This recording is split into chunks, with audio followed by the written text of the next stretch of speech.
د سپېڅلي رب په سپېڅلي نامه. قدرمند اورېدونکو سلامونه، نیکې هیلې مې ومنئ. هیله یم ټول به روغ جوړ خوښ او خوشحاله اوسئ. خوشحاله یم چې زه عایشه پښتنه له نوي کلیپ سره ستاسو قدرمندو چوپړ ته حاضر یم. په دې کلیپ کې به د غزني ولایت اړوند معلومات درکوم. د غزني ولایت د ولسوالیو د جغرافیایي موقعیت، د اوبو بندونو، کلتور، تاریخي ابدې، موزیم، مشاهیر، رسنۍ، پوهنه، صنعت، کرنه او لوبو په اړه معلومات درکوم. هیله یم د کلیپ تر پای را سره پاتې شئ او له دغو معلوماتو څخه برخمن شئ. غزنی د افغانستان یو له مهمو او مرکزي ولایتونو شمیرل کیږي.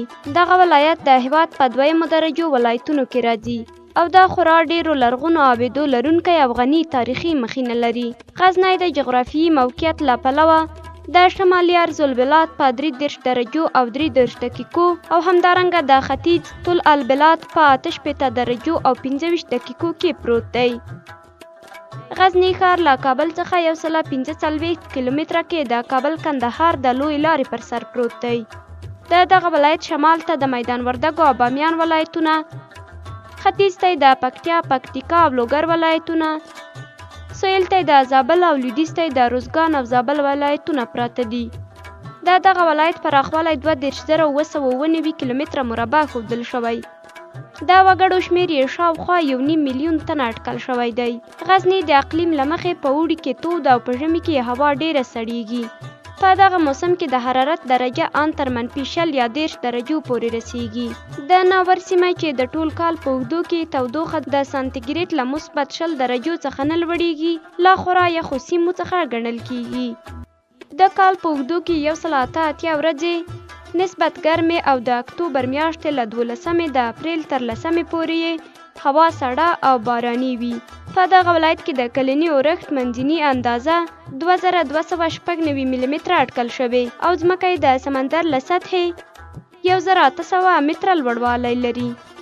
ولسوالۍ: دغه ولایت د مرکز په ګډون 18 ولسوالۍ لري: اندړ، مقر، کره‌باغ، ګیلان، واغظ، ګیرو، دیک، ناور، جاغوري، مالستان، رشیدان، آببند، خوږیاڼي، ناوه، جغتو، زنخان، اجرستان او خواجه عمري. د دغه ولایت اوسیدونکي له 3 قومونو پښتون، هزاره او تاجک څخه جوړ دي.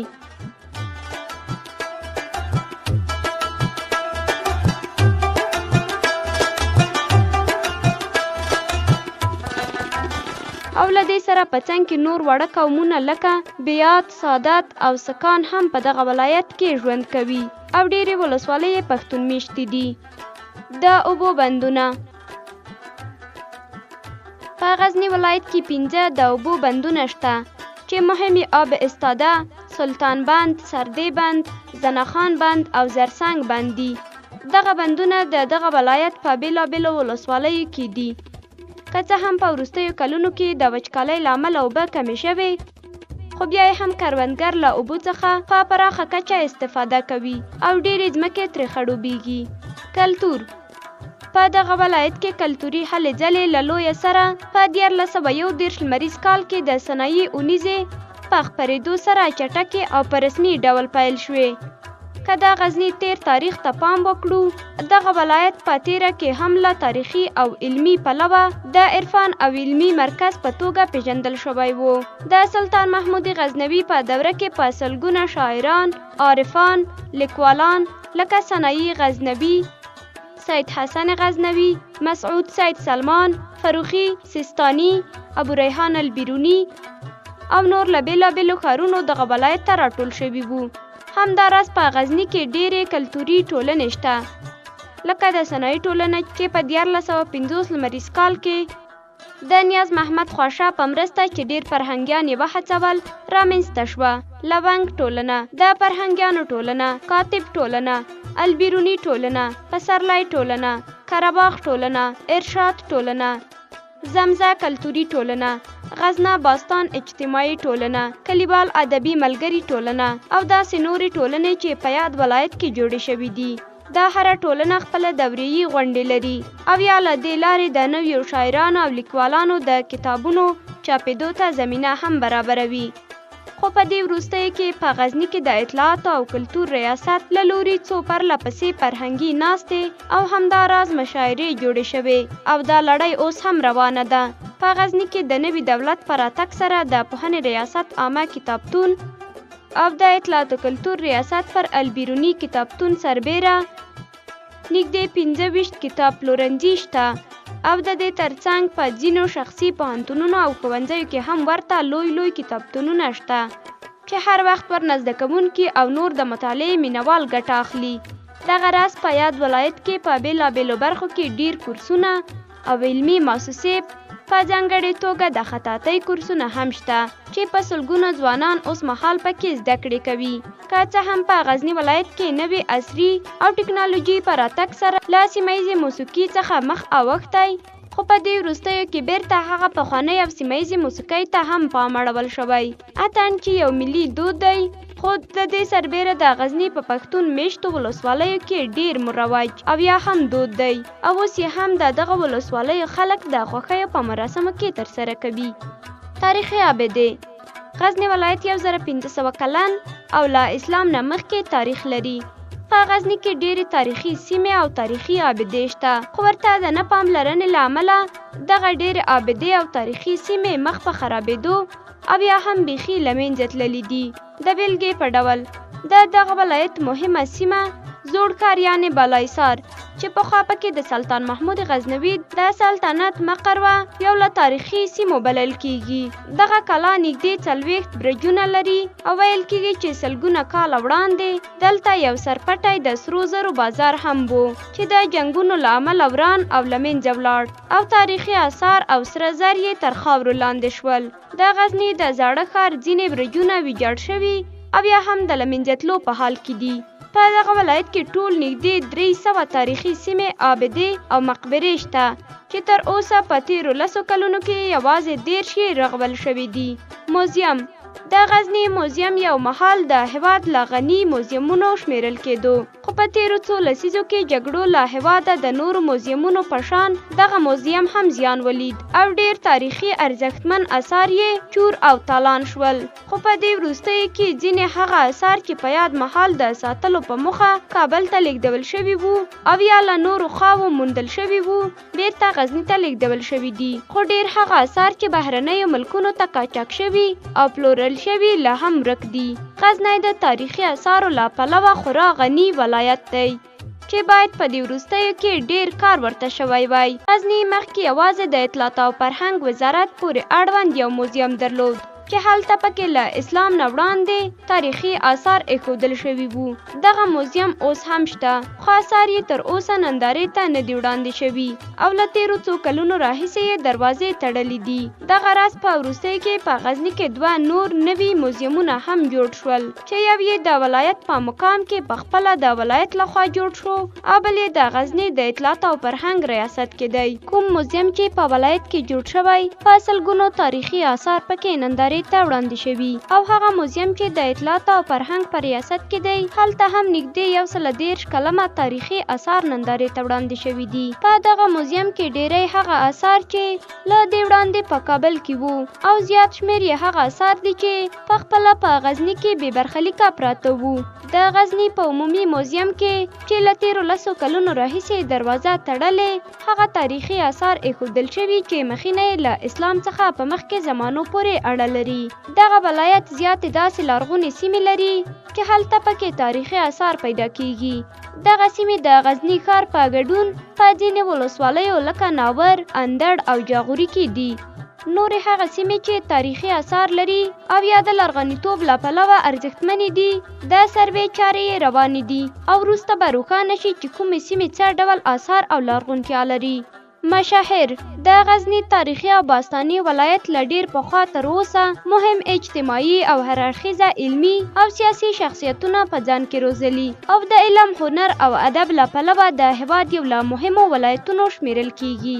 که څه هم د دغه ولایت د ټولو مشاهرو ذکر دلته ستونزمن کار دی، خو بیا یې د ځینو مهمو هغوی لکه برګډ عبدالاحد، ملا مشک عالم، صاحب خان غازي، جنرال میر احمد مولوی، امیر محمد اسیر، ډاکټر محیبی، عبدالاحد مومند، مجید خان، محمد هاشم میوندوال، نور محمد ترکی، عبدالواحد سرابی، حبیبه سرابی، ډاکټر سیما سمر، شیخ وحیدی او شریفی جاغوری نمونه یادولی شو. رسنۍ په غزني کې رسنیو فعالیت هم د پخوا په پرتله وده کړې. په دغه ولایت کې اوس مهال د دولتي او نه دولتي تصویري، چاپي او غږیزو رسنیو شمیر تر 43 پورې رسیږي. په دغه ولایت کې د لومړي ځل لپاره د اعلی حضرت محمد ظاهر شاه په دوره کې د سنې 19 له چاپه راووته چې تر اوسه پورې خپرونې کوي. په 1966 لمریز کال کې د افغانستان ملي راډیو ټلویزیون شبکه فعاله شوه چې خپرونې له کابل په مستقیم ډول پرې کاسټ کولې. خو د نوي دولت یعنې د حامد کرزي دورې په راتګ سره په غزني کې د دولتي راډیو، ټلویزیون او صنایع اونیزې سره په څنګ کې نورې آزادو رسنیو ته هم د فعالیت زمینه برابره شوه چې ځینې مهمې هغه دا دي: صنایع، زمزمه، عروس البلاد، پخلا، مرچله، پیوند، لونګ، ګنډو، ژمنه، پسرلی او داسې نور. په دې وروستیو کې یوه بله دولتي د غزنه 2014 په نوم مجله هم له چاپه راووته. د کرزي د حکومت په لومړیو کې یوازې څو دولتي رسنۍ په دغه ولایت کې فعالیت کوو، خو له نیکه مرغه اوس په دې برخه کې پرمختګ شوی دی. ټلویزیونونه له غزني خپرېدونکي ملي او غزنویان ټلویزیون او سعادت ټلویزیون دي، او د دې ترڅنګ شمشاد، طلوع، آریانا، راډیوګانې، دهکده، غزنویان، وطندار، سعادت، شمله، خوشحال، سما او د دې ترڅنګ له کابل څخه په FM څپو باندې آرمان، آریانا، آزادي، BBC او ځینې نور راډیوګانې هم خپرونې لري. پوهنه: غزني که څه هم مخکې د هېواد د نورو ځینو ولایتونو په کچه د پوهنې په برخه کې مخکښ و، خو وروستیو څو لسیزو کې جګړې د دغه ولایت ښوونې او روزنې ته هم زیان اړولی او په ډېری ولسوالیو کې تر ډېره ښوونځي وتړل شول او څو دورې هلکان او نجونې یې له تعلیمه پاتې شول. په ټول غزني کې د انسټیټوټ او دارالمعلمین په ګډون ټول ټاله 645 بېلابېل ښوونځي شته چې 4740 ښوونکي لري او 2,45,000 شپږ اتیا زده کوونکي په زده کړو پکې بوخت دي چې 45 سلنه یې نجونې جوړوي. د غزني پوهنتون په 1978 لمریز کال کې جوړ او اوس مهال شپږ د ښوونې او روزنې، شرایط، اقتصاد، کرنې، ادبیاتو او انجینري پوهنځی لري. صنعت: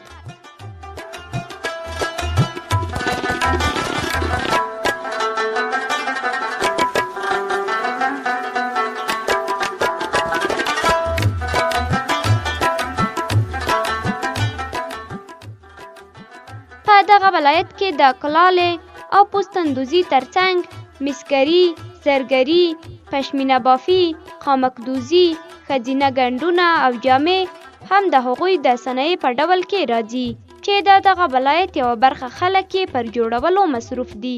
د پشمینې بافي صنعت د جغتو، ناور، جاغوري او مالستان او کرباغ د ځینو سیمو د خلکو فرهنګ بلل کیږي. د دغو سیمو ښځینه له وړیو د جوړېدونکو توکو اوبدل زده کوي او ډېری کورنۍ له دې لارې د خپل ژوند اړتیاوې پوره کوي. بلخوا بیا د دغه ولایت په پښتون میشتو سیمو کې ګنډونه، ښځینه جامې یعنې افغاني کالي، د خونو د ډیکوریشن لپاره سرمیزي او پردې او نور بیلابیل توکي له مریو او زرتارو اوبدل کیږي یعنی جوړیږي. ټغر، جوال، جورابې، دستکش، جاکټ او پشمي کمپلې چې د شالکي په نوم هم یادیږي ډیری د ښځو لخوا په دغه ولسوالۍ کې اوبدل کیږي او سربیره پردې چې په کورونو کې ترې استفاده کوي بلکې بهر ته هم صادریږي. د خامکدوزي صنعت هم په پورته یادو ولسوالیو کې دود دی. په کلیو کې ښځې دستمال، څادر، کالي، شال، خولۍ او یخنونه جوړوي. که څه هم تر اوسه ورته په بهر کې مناسب بازار نه دی موندل شوی خو د سیمې په بازارونو کې ډیر ارزښت لرونکي دي. کلالې هم د غزني یو له مهمو صنعت څخه دي او له ډیر پخوا د سلطان محمود غزنوي له وختونو چې دغه ښار د علم او فرهنګ زانګو وه دود دي. پوستین ګنډنه هم د دغه ولایت یو صنعت شمیرل کیږي. پوستین د ځانګړو مسلکي کسانو لخوا د څارویو او نورو حیواناتو له څرمنې چې ثابتې وړۍ به لري جوړیږي. دغه جامې په دې چې ګرمې دي په ژمي کې خلک ترې کار اخلي. د غزني خلک له دې چې دغه ولایت د ژمي په موسم کې ډیر سوړ وي نو باید تودې او ګرمې جامې واغوندي.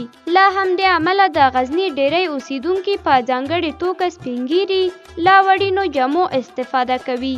دغه راز د غزني زرګرانو لا پخوا ډیر نوم درلود. بېلابېلې زینتي توکي جوړول خو اوس دغه صنعت هم مخ په ځوړ دی. د دغه ولایت مسګري هم ډیر نوم لري. مسګران او پښان معمولا د بزګرۍ، ترکاڼۍ او نورو وسایلو او لوښ لکه بیل، کلکین، تیشه، رنده، مارتول، ګبل، دیګونه او داسې نور څیزونه جوړوي او د خپل پخواني حالت یې اوس هم ساتلی دی. خو له 10 کلونو را په دې خوا ورو ورو په غزني کې د صنعت بڼه کمرنګه شوې او خپل ارزښت یې له لاسه ورکړی دی. خو ویلی شو چې په دې وروستیو 2 کلونو کې لاسي صنایعو ته هم څه نه څه پام شوی چې اوس په غزني ښار کې میرمنې په خپلو لاسونو ډول ډول څیزونه جوړوي او بیا یې وروسته بازار ته وړاندې کوي. کرنه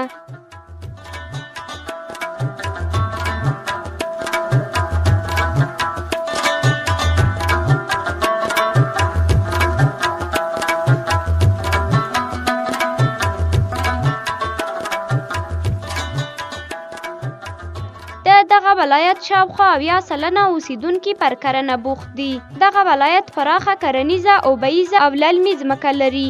که څه هم د دغه ولایت یو څه اندازه کرنیزه ځمکه له بندونو او چینو خړوبیږي خو کاریزونه پکې ډیر دي او کاریزونه د دغه ولایت د ځمکو د خړوبولو لپاره د اوبو مهمه سرچینه بلل کیږي.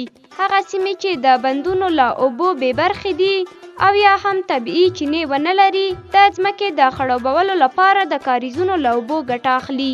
خو لا بده مرغه په دې وروستیو کلونو کې پرله پسې وچکالي له امله د غزني ډیری کاریزونو اوبه وچې شوې او خلکو د دې تشې د ډکولو لپاره ژور څاګانې ایستلو ته مخه کړې ده.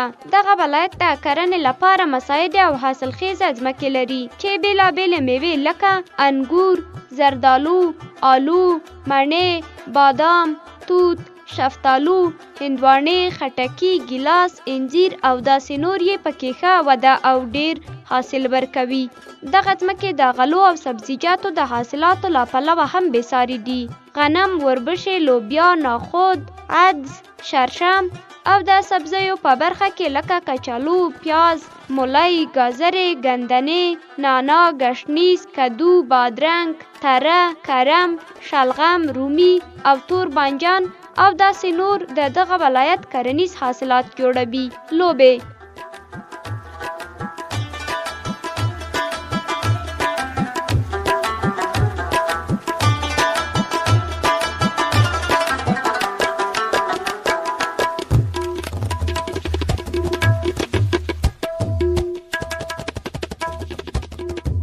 لکه نورو ولایتونو په څیر په غزني کې هم ورزش او نور بېلابېلې لوبې لا ډېر پخوا راهیسې دود دي. که څه هم ځینې دغه لوبې او ورزشونه تر یو بریده هېر شوي خو بیا هم په ځینو لرې کلیوالي سیمو کې دود دي او لویان ترڅنګ ماشومان خپلې دودیزې لوبې ترسره کوي. په غزني کې اوس مهال زیاتې لوبې لکه نیزه‌بازي یعنې سانګي وهل، کلشتر، خوسی، چندرلال، توپ ډنډه، غېږ نیول، پټپټوني، تیږه اچول، چشم پټان یعنې سترګې پټول، ټوپ وهل، والیبال، فوټبال، چکه کول، نښه او غشي ویشتل او داسې نورې ورته لوبې ترسره کیږي. دا هغه لوبې دي چې پخوا په غزني کې چې په خاص ډول په ولسوالیو او کلیو کې زیاتې ترسره کېدې خو له وروستیو بدلونونو سره یا د دودیزې لوبې تر ډېره هېرې شوې او اوس هغومره نه ترسره کېږي لکه پخوا به چې ترسره کېدې. پر دې سربیره اوس هم په غزني کې نږدې 11 فدراسیونونه فعال دي چې پکې زرګونه ښځینه او نارینه لوبغاړي پر ورزش او لوبو بوخت دي.